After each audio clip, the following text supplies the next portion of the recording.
Cool. Hey, Renter Retires. It's Adam Schroeder here with another episode, joined as usual by the founder and CEO of Renter Retirement, Zach Lemaster. And we are happy to be continuing our three-part series today, and that is with Randal Davidson. He is the CEO of True Heroes. This series we're talking about is all about accessing capital. Randal, tell us a little bit about yourself, and when did you feel the calling that you needed to help people get more capital? Get more money? How did you become that guy? Well, I got to tell you, I actually I started out in the mortgage business back in the 1900s, just so you know, back in 1997. But before that, I was actually in the boat business, and I owned a boat dealership. And a friend of mine had asked me to see if I could help them figure out how to do loan financing for mortgages for homes. And so I kind of had to run and start from scratch and get going back in 97. From there, I put together my own mortgage company and had that going all the way up through the crash, 2008, 2009. From there, I went, when everything kind of came apart, at that point I had, I got into a lot of development. So I had a lot of land development out and a lot of things happening at that point. Everything kind of happened all at once. I was one of those people that took a pretty darn good hit. And I ended up having to go to a bank to stay in that realm. And so I ended up going over to Bank of England and was helping them getting financing. And it opened up a lot more for me on the mortgage side. And then in 2012, while I was doing that, I got a call from a company called Rich Dad Poor Dad, Robert Kiyosaki's group. I'm not sure if you're familiar with them. We've heard of them. Once or twice. Might know about them. Yes. They actually reached out to me because they were trying to find compliant financing for people trying to do real estate and investing in their space. And in order to do that in a compliant fashion and stay within the walls that are needed, I had to go in there and help them get that set up to keep an arm's length transaction product for them. And then from there, we helped them in the U.S., and then we moved in and helped them in Canada. Then we helped them in Australia, and then we helped them in the UK. So from that point, we've actually grown to a point where we worked with them, and now we've expanded beyond them. We work with just basically under 70 companies in that space, helping people basically build their businesses and get into real estate and do what they really want to do. And for me, the good thing is that it's kind of become a bit of a mantra where we really, when we do our stats, one of the biggest stats we have is how many people did we help this month? How many people did we help reach their vision and move them to the next steps in their lives and their goals? So it's kind of the way we work. It's the way we handle it. We're a family business. I have my two sons and my three daughters helping us get this going, daughter-in-law. And we are, when I say get this going, we've now been going since 2012, and we've been cooking ever since. That's awesome. And thank you for sharing that. You've had an interesting journey over the years.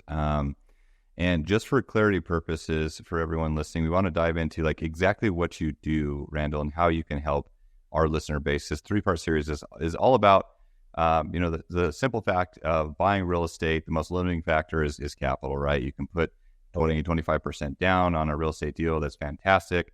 But it takes quite a bit of time if your only approach is to save up money for that next down payment. And to be a creative investor to scale, because scalability is the name of the game, you need to look at creative ways to access additional capital. We've talked about investing through retirement vehicles, using HELOCs to invest, partnerships, et cetera, et cetera. What we're going to be talking about today is some interesting concepts around credit lines and some other things I'll let you share since you're the expert. But yeah, we're excited to be partnered with you. Rent Retirement is one of these 70 companies alongside Rich Dad that you assist with. And our initial discussion was around helping people finance our education platform, the Rent Retirement Academy. Even though it's a very low ticket platform, The argument could be made that, if you're in a position where you're a newer investor and you don't have the few $1,000s to sign up for the academy to kickstart your real estate journey, you could use this as a potential financing option to finance the course in part or whole. But also the argument could be made that maybe you save your money for a real estate deal and use some sort of financing scenario to be able to cover your academy membership, to be able to buy real estate sooner with the capital that you have. But then the conversation evolved into, well, how can you assist people with, that have used that 20% down payment on their first investment or whatever, and they're tapped out till next year, right? How else can you help people using creative lines of credit or things like this to actually be a savvy investor to scale quicker? So can we just dive right into that of like what you do on the credit side and how this works and how you're able to help so many people? Of course. So I will tell you that one thing I've learned over my years is leverage is the only way that you're going to be able to make it happen. And so the fact of the matter is that if you're going to take the time, you're going to take the time it takes to save up, you're going to miss out on a lot of opportunity that you don't have to necessarily miss out on if you approach leverage from the right angle. Leverage to me is a lot like a fire, right? You can either have you need it to warm, but if you have too much of it, you can get burned out, right? You can get burned up. The reality here is that why we have to approach these things with all this type of creativity is because we recognize that in order to take that next jump in your vision and your dream, you're going to have to take some of that. You're going to have to take some of that leverage as a way to get there. So the other thing I've learned is that it's better to have it and not need it than to not have it when you need it, if that makes sense. So we're going to talk about the different types of financing. I'm going to cover that now. But my whole thing there is listen, let's not wait till you need it. It's too late. If you wait till you need it, that banks don't like to lend it then. They want to lend it when you don't need it and you're ready for it and it's sitting there. So you got to be prepared. You got to be ready up in advance. So what we've got is that we've approached it from a little bit of a different strategy where we have different types of financing options that we can use. First option we have is a simple installment loan product, and it is not unsecured, not tied to your house, not tied to your car. This is something that opens that collateral still up for other options where you talked about HELOCs, but this is a way where you can get installment loans up to 30 to 40 grand that have a fixed rate, fixed term, fixed payment, 36 months, 60-month terms. They deliver the funds to you in a bulk lump sum. So you'll get it in the form of an ACH type product in your bank account. From there, if you're going to use it as a down payment, then it can sit for that time, that seasoning period that's going to be required for any mortgage company. They're going to want to make sure that there is a seasoning on that money. I'm sure you covered that. And just to be clear, that's usually a 60-day, like the bank, like a conventional lender, they want to see past due bank statements. They want to see that money's in there, right? Same thing with possibly, a partnership or whatever. You can't be gifted money to buy an investment property if that person's not on the loan.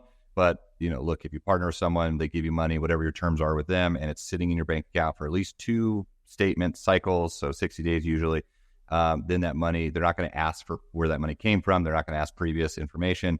For all intents and purposes, that money can be used as a down payment. So that's what Randal's referring to is that seasoning period for conventional type of financing or Fannie Mae, Freddie Mac loans. Can you just define real quick, what is an installment loan?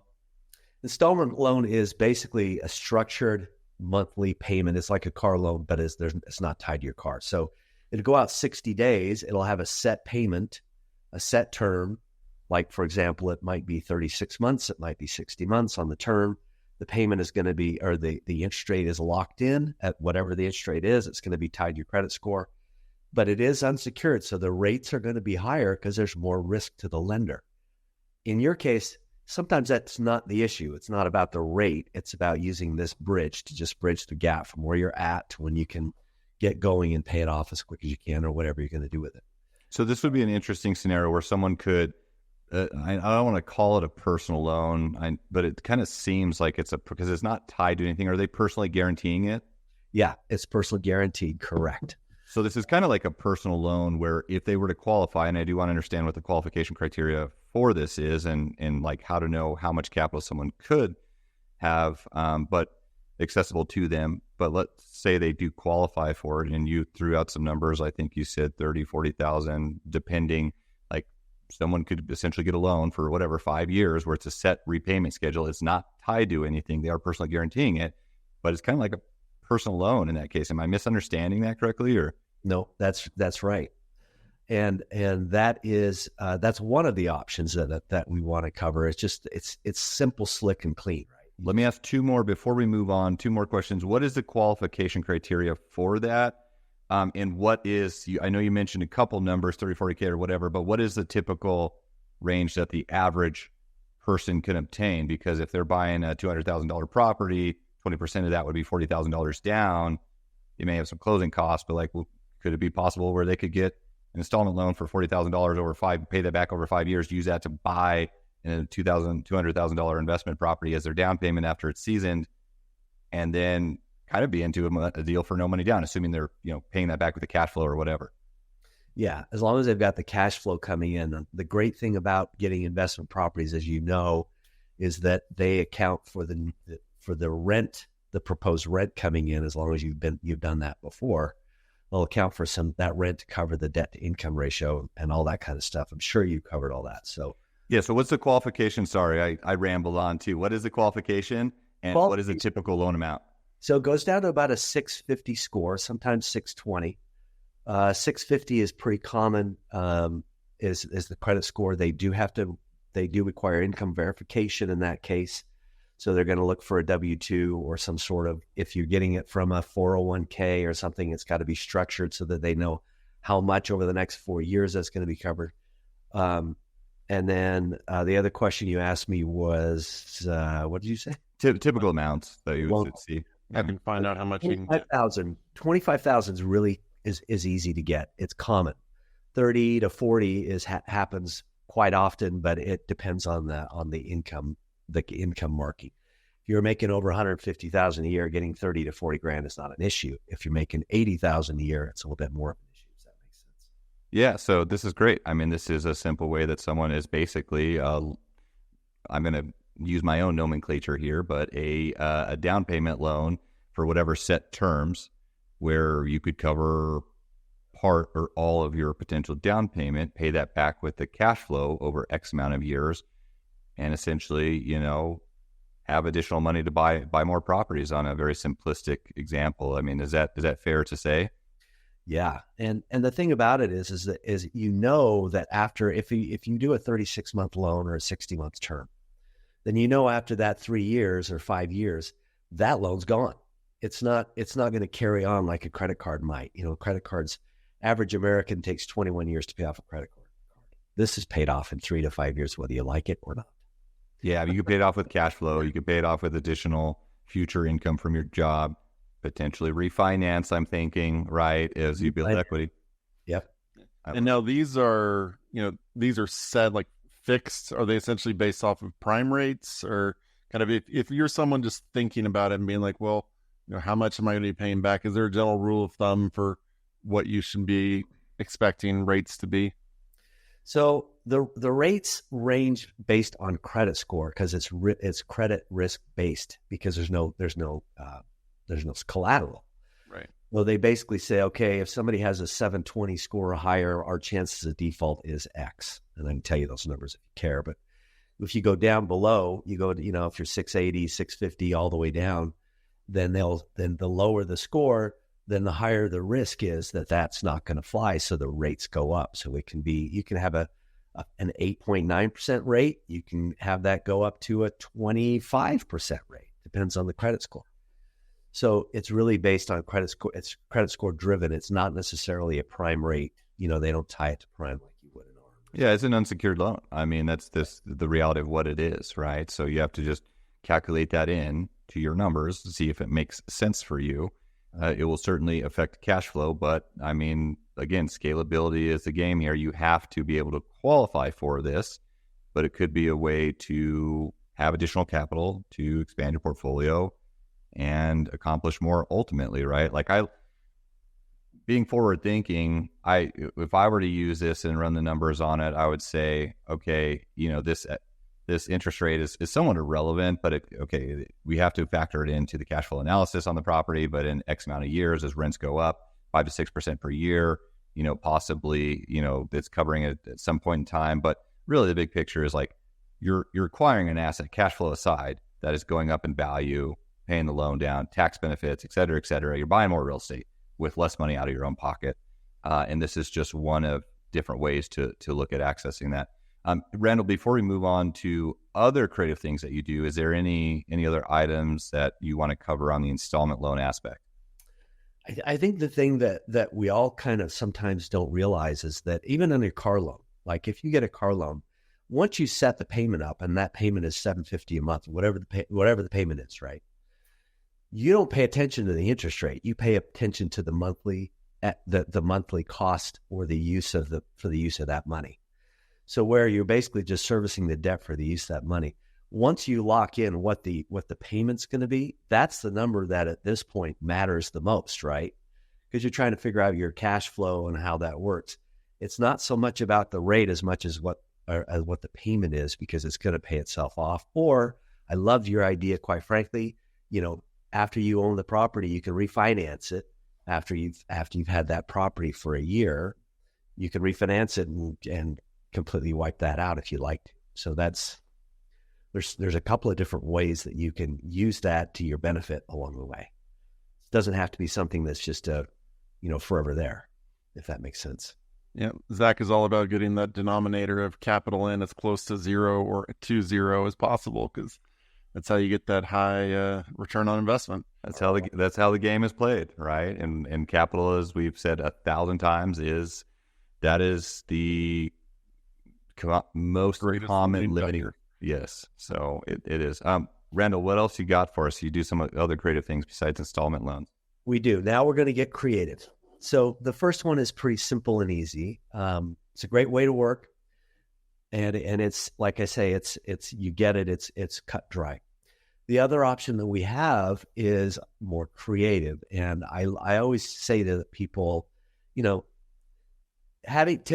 the system to your advantage is not a bad thing. It's just that people don't understand what all those options are and what they look like, because it's part of what the system that we think we know is. And I usually take the example of Delta Airlines. If I go to Delta Airlines and I have a problem with my ticket, and I go to the regular person, then they're going to treat me like anybody else. But if I know the secret and I go to the guy in the red coat at the airport, I'm going to get whatever I want, because that's part of the system, right? So if you understand the system, you'll get things better knowing what they are. And I take that now to this. So what I have is, we have a situation where instead of going to a single bank to get credit lines, because having open credit lines and having availability, as I said from the top, that's the key, because you don't have to go back and try and reapply if you've already got the credit line sitting in your own, sitting in your back pocket, right? So the idea behind that is that if we can go out and get a series of, if I go to single bank, by the way, and I just try and get a credit line, I'm going to have I'm going to have P&Ls, balance sheets, tax returns for the last 3 years. And I've got to have a, business plan, or I've got to have, cost breakdowns. All those different things have to be included to get those funds in place. If I do unconventional business funding, what that is it's a way to go kind of around that system. And I go to multiple banks and we stay below their minimum income requirements, and we apply and we get 1, 2, 3, 4 loans, and we stack them 1, 2, 3, 4 on top of each other. Those are credit lines, but they can be stacked, and now you can get bigger dollar amounts. The minimum approval there is 30 to 40 grand, and we can go up to as high as 100,000, which is extremely common to get that type of a product. Those are going to be a series of personal and business credit lines, credit cards. So what happens is if you're getting these credit lines, if you get business ones, of course, they don't show up on your personal credit unless you ever go late, because you have to personally guarantee them. But it does open up, and it gives you a lot more access to capital if we can combine them and get both. once you have that cash that's sitting in your desk drawer, you might have 3 or 4 credit cards. They're all going to come in at 0% for 12 to 18 months, every one of them. So you get basically cheap money. You're using somebody else's funds to get started. And then what you'll do is of course, we're going to talk about how to convert those credit lines into cash, right? Because we got to do that too.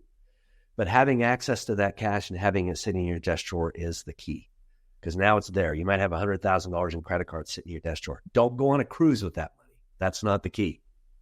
You're going to use this money for your investing so that you can build your business with it. I thought you were going to say you're going to use that money so you can go on the cruise that you weren't supposed to use the credit cards for. Yeah, don't do that. Because the goal here is to give you the leg up. I'm not here to bury you with all this debt. We're here to give you a leg up so that you got access to it. Now, we have to still overcome. We got to say, okay, if we're going to use this for renovations, not an issue at all, no problem. If we're going to use it for a down payment, okay, as a down payment, we now need to convert that or liquidate that into cash and then let it sit for 60 days, right? So if we know that that's the strategy that you're working towards, then what we'll do is that we have a database of just over 500 banks in that system. And so we can go through and we can look at which banks are going to offer convenience checks right out of the gate. Have you ever get a credit card and there's 3 or 4 checks attached to it? You ever seen those? I don't know if I have. Honestly, I've seen that. They happen quite often. In fact, more than not. You get your credit card and they'll have a little convenience check, and there'll be 2 or 3 of them that are attached. We usually throw them away, tear them up and throw them in the garbage. Don't do that. That right there is like converting that money right to cash. You can write that check to yourself, drop it right in your checking account, and that counts. So that money at 0% is yours. You can use it. You want to stick it in there for 60 days, and you've got that access to that for 12 months. So 12 to 18 months go by. Now let's talk about refinancing that before it goes into an interest rate. But in the meantime, you got basically free money, cheap money, and then to turn around, it's not quite free because they have a fee they charge to put it together. But the intent there is every monthly payment you make, 100% of that payment goes to principal. So it's getting paid down quicker and faster as you move that forward. It is open credit line, so it's going to be available for you for later. So as you use it and pay it down, you'll have it available for you to use again and then again and again. I have people that actually have done that process every year for 3 to 4 years in a row, and they end up with $500,000-$600,000 in open credit lines. So let me just walk through this. I think that, some of the concerns with credits is, okay, is this affecting, I know on the business credit side, which I'm sure you work with people to focus on as much business credit as possible. But on the personal side, or, even for the business, possibly, like, how much is this affecting people's credit, where, like, would it interfere with them being able to go and qualify for a conventional loan? Is this multiple credit pulls? How does that come into play? Great question. And you are right. And there's a yes and a no to that. Okay. So here's the cool thing. The answer to that question is yes. If you do that, you're going to have 3 or 4 credit pulls that are going to affect you. Credit pulls are not necessarily the reason why your score drops. They'll drop minimally, but that's what they're there for, right? So they're usually, the higher the score, the less effect it shows on your credit. One inquiry makes about a 3-point difference for someone with a 750 score. So it makes a 5-point difference for somebody who less than a score. So 2 or 3 can affect it by 15 points, right? 15 to 30 points, 20 points. However, that only affects you for about 4 months. So it matters. No, it'll stay on your credit for 2 years. I get that. But it will only affect the decision-making process for 4 months. So as you're going through that, you have to understand that there will be a dip initially, a little bit of stress on your credit as you start going. Now, if you started out with $20,000 in credit cards before, we got you $80,000 in credit cards after, it's actually going to mean that as you use your credit, you know how when you use credit now, you charge $10,000 on a $20,000 card, your score is going to drop because you just put 50% usage on a credit card. If you have $80,000 of availability of credit cards and you use $20,000, your score's not going to drop so much because you have more availability than you had before. So in the end, the credit health is going to be stronger for that person because they now have more access to more capital. Your score will actually not go down. It will actually go up as you use it and build it. There could be it could be actually more productive to do this just in a credit building exercise. This is one thing that, and I think there's just a lot of misinformation and confusion out there around credit in general. But yeah, I mean, generally speaking, you want to be below like 30% of your overall credit usage on an ongoing basis. That will allow you to increase your credit. Opening new lines of credit doesn't necessarily, sometimes I've seen it where it doesn't affect your credit at all. Actually, this exact same question comes up when people are like shopping for mortgages and they're like, well, I don't want to have too many credit inquiries because it's going to lower my credit score. And I always chuckle a little bit because normally those people are also people that have 800 credit and they want to have this. We say they worship their credit. Once you hit 800, you start to worship that score a little bit. And it's really not. Telling you, I know what that is. And you're not practically using it, right? So to be specific though, 740, above 740, there's no added benefit from a lender perspective on a conventional side. You're not going to get an improvement of rates. So if you're sitting 760, 770, 800, 850, that's not really using, like credit is meant to be used, right? As an investor. And so both on the mortgage side, on the credit side, like you need to think about these things. So that's one thing to be conscious of. There could be a short dip, or there could be very minimal impact, whether you're qualifying for mortgages, taking out lines of credit. But you just be conscious about where you're at. It's different if you're a person that's 650, trying to qualify for your first mortgage. You may need to be more strategic about this. But for the vast majority of people we talk to, I mean, invest with us, they have good credit, and you can do a lot of different things, and banks will lend to you, but you're not going to have a dramatic impact. So let's just use a practical example of this. So, we've talked about installment loans. Now we're talking about essentially taking out lines of credit, credit cards, converting that to cash from multiple different banks to actually increase the ultimate amount of money, where you could be in that $40,000, $50,000, $60,000 range much quicker for the average person. You could convert that to cash, which could be used as a down payment on one or multiple properties. Once it's converted to cash and seasoned, great. Now you can use that as down payment on other properties. However, you do need to be conscious, I would think, in this type of scenario where you say you have this introductory fee for 18 months at zero. I guess one question is, are you required to make minimum payments, and how do you avoid those high credit card fees at that 18-month term? Is it a function of just making that like minimal payment due? I mean, let's say you converted all of it to cash. Is the idea to refinance and pay that off, pay the majority of the principal down, roll that in? I've heard of people rolling it into other credit cards that also have an introductory 0% for another 12 years. I mean, talk to us about that aspect, because I think that could be a concern for people. So definitely there are people that do that where we call it kind of the game where you take your zeros and then you convert them. We do a second round and then you just basically switch them over and add more. It's a lot of work. You've got to be okay to do all that. But when it comes to 0%, those 0% introductory credit card offers that they have, and those ones that even in the process, we're doing this unconventional business funding type product, there's no recapture. Meaning they're not going to come back and pick up all the interest you haven't during that 0% period. It just starts interest on whatever you have outstanding at that point. There is a minimum payment due. That minimum payment's always going to be between 1% and 1.5% of the outstanding balance. So whatever the outstanding balance is, you can just calculate that in your head. You want to use $30,000, then it's going to be between $300 and $450 a month, somewhere in that range. And that's going to be broken out over 2 or 3, 3 or 4, maybe those cards to get that, but it's all going to be the same no matter what. So with appropriate planning, carry me back. I can't remember everything you said. I kind of got held up. No, I have a tendency to do that. Ask one question and then follow up with 5 other questions before I let you answer. But I think, Randal, in this scenario, it's important to me to understand where you're at credit wise, understand how this could be strategic for you potentially. Whether it's in conjunction with a potential installment loan or just by itself individually, but also have a plan, right? Have a plan in 12 to 18 months. What are you going to do? Is this a refinance scenario? I mean, we have a lot of creative financing options outside of this, where there's a lot of builder incentives right now where I mean, you could potentially, this could be a way where you could certainly use this in conjunction with some other creative finance methods to buy properties with no money down, potentially of your own out of pocket.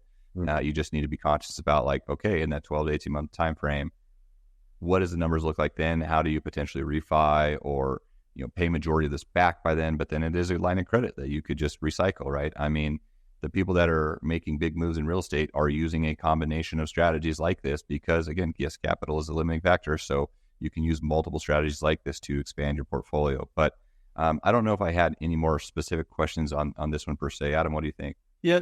So can you just go over the business requirements for this again? I think you mentioned like 3 years of tax returns, or to do this, what does your business have to be? For business lines of credit, right? Yeah, for this unconventional business funding. Yeah. So the good thing about the unconventional business funding part is all I need is your personal credit and an EIN number for your business. I don't have to have all that other stuff. I was mentioning if I were to go to get a traditional loan, I would need all that. In this case, we don't. I need to have your credit score. I need to have, need to have good credit. And we have to have your current EIN number. There's not a seasoning requirement on the business being open. You can actually have people that go and open a business and get started right away getting credit underneath that business. Once you start getting business credit, you're building what they call a PAYDEX score. You're familiar with all that, right? As far as PAYDEX, which is a business's credit. No, break that down for us. So basically your business, once you start building business, you're going to get and I'm sure you guys both have seen this before. You'll get a letter from Dun & Bradstreet. Dun & Bradstreet, we always throw them away because you think they're just trying to get you to do something, to sign up for their little thing. You can get a number for free, a Dun & Bradstreet number. Dun & Bradstreet's number connects to your EIN number, and it creates your business's credit score, which is what's called a PAYDEX score, PAYDEX, PAYDEX. A PAYDEX score then allows you to start to use your business to build get more capital and to build that for long term. At some point, eventually, you'll be able to use your business to buy whatever commercial real estate or whatever you want to do using business credit. You'll still personally guarantee it, don't get me wrong, but you will be able to let your business have its own credit on top of it. But it would be realistic for, I'm sorry, go ahead. I was just going to say, this is the beginning step to starting and building that process. But someone could set up an LLC and probably get some line of credit almost immediately, right? And that's good to access capital. It's good to not have this on your personal credit report because it is a business line of credit. And it's good to build business credit for future business endeavors and investments. Is that accurate? That's exactly right. And if you wanted me to break down credit scores for PAYDEX scores and how to build them and all that stuff, we certainly could. I'm going down the weeds. Remember, I might do that. So we've all literally thrown money away is what I just heard you say. Anybody who started a business has most likely thrown money into the trash can. Well, it's just that this is another one of those pieces that people don't understand the system. If you knew the system, it's easy to use the system to your advantage. And of course, having now double, if you got business and you got personal, now, okay, I'm going to do this project. I'm going to use the business this time. I'm going to use the personal this time so that we can basically double the amount of access availability that we have moving forward. I mean, I am curious. I do get these Dun & Bradstreet letters. I also throw them away immediately because I get 1,000 other things in the mail. But what is the range for business credit scores? I'm just curious. And how does that matter? It's 0 to 100. And you need to be at 70 to 80. That's considered good credit. Okay. You start off with good credit if you just started the business. I mean, you do run your personal, right? It kind of fluctuates. I haven't really seen a beginning one, but I've seen, and the way a business credit where it works, and I'm just going to cover it briefly because I know we want to talk about other things. But the way that the business credit works is different from debt to credit ratio, which is what we're used to on our personal side. I have 10,000 available. I use 6,000. That's a 60% debt to credit ratio. My score is going to go down based on that, right? So if I'm using business credit, business measures it differently. It measures how much you use and when during the month you pay it back. If you pay it back on the 15th day, the 20th day, the 25th day, or the 40th day. Each of those matter because it's measuring how much you use and when you pay it back. It wants you to max it out. You have a $40,000 card, use all 40, use it all.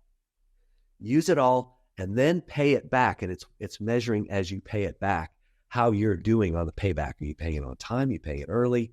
And how that works. And that is all it is. And it's wonderful because it now opens up another world that just after a little bit of time, you'll have access to be able to use some of your business. Again, I have to admit, I have to be very clear. People think, oh, I can just go out and get an LLC and then I don't have to use my personal credit. You're still going to personally guarantee it. That's just the name of the game.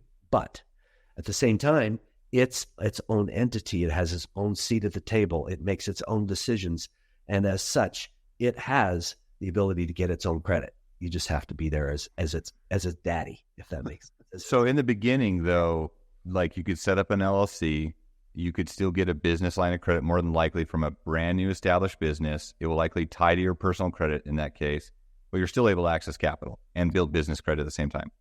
Yep. And the good thing about that is because it's getting put onto the Paydex score, your personal credit doesn't show up, which means that when you go to get a mortgage and you go to get other loans, that part isn't included in your debt to income ratio because it's not a payment that's showing up. Number one. Number two, technically your business is responsible for it.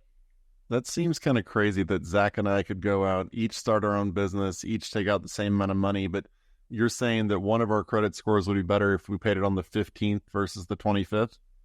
On the Paydex side. Yeah. On the personal side. Yeah, right. Yeah, but our business credit scores would be different if we just paid the payment, 5 days different. And regardless of credit utilization or the amount of capital, amount of credit utilization, that's interesting to me. I learn stuff all the time. Never heard that. Yeah. Breaking new ground here, Randal. Well, all you got to do is Google Paydex. You'll see it. It's there. All right. So go ahead.